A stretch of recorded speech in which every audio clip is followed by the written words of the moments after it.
नमस्कार। आज शाहूपुरी माध्यमिक विद्यालयात राजर्षी छत्रपती शाहू महाराज यांची जयंती अत्यंत उत्साहामध्ये साजरी करण्यात आली। प्रसंगी शाळेच्या शाला प्रमुख सौ क्षीरसागर मॅडम, सहकारी सर्व शिक्षक, शिक्षकेतर कर्मचारी, विद्यार्थी, पालक मोठ्या संख्येने उपस्थित होते।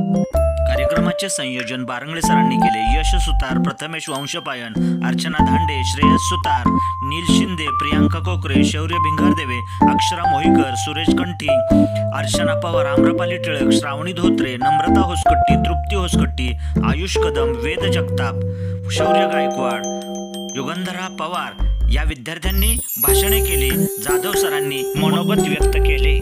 छत्रपती शाहू महाराज न्याय, बंधुता आणि समतेचे पुरस्कर्ते होते। आपल्या बहुजन समाज साक्षर असून चालत नाही, तर शहाणा व सुसंस्कृत असावा असा त्यांचा कटाक्ष होता। संघटित व्हा असा उपदेश त्यांनी शेतकऱ्यांना आणि कामगारांना केला। बहुजनांचे कैवारी, लोककल्याणकारी राजा, प्रजावत्सल, दलित बंधू, जनतेचे पुरस्कर्ते, निधड्या छातीचे ते समाजसुधारक व कोल्हापूर संस्थानाचे अधिपती होते। शाहू महाराजांचा जन्मदिन सामाजिक न्याय दिवस म्हणून सर्वत्र उत्साहात साजरा केला जातो। त्यांनी समाजातील दीनदुबळे, अपंग, कमजोर, वंचित, पीडित अशा लोकांना हिस्सा त्यांचा वेगळा ठेवला पाहिजे म्हणून त्यांनी आरक्षण हे शस्त्र वापरले आणि त्यामुळे त्यांना आरक्षणाचे जनक असे म्हणतात। माणसाला माणसासारखे वागावे हे शिकवले म्हणून त्यांना समतेचे राजे असे म्हणतात।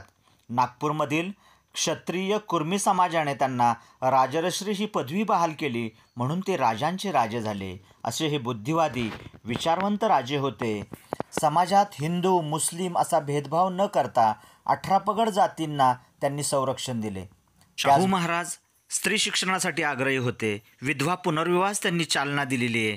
कुस्तीचे फड उभारले, तालिमी उभारलेल्या आहेत, शिष्यवृत्ती देण्यास सुरुवात केलेली आहे। मागासवर्गीय लोकांच्या आरक्षणाची गरज ओळखून आरक्षण देण्यास सुरुवात केलेली आहे। संविधानात यायच्या आधी आरक्षण शाहूंच्या राज्यात लागू केले। शाहू महाराजांना कोटी कोटी प्रणाम। धन्यवाद।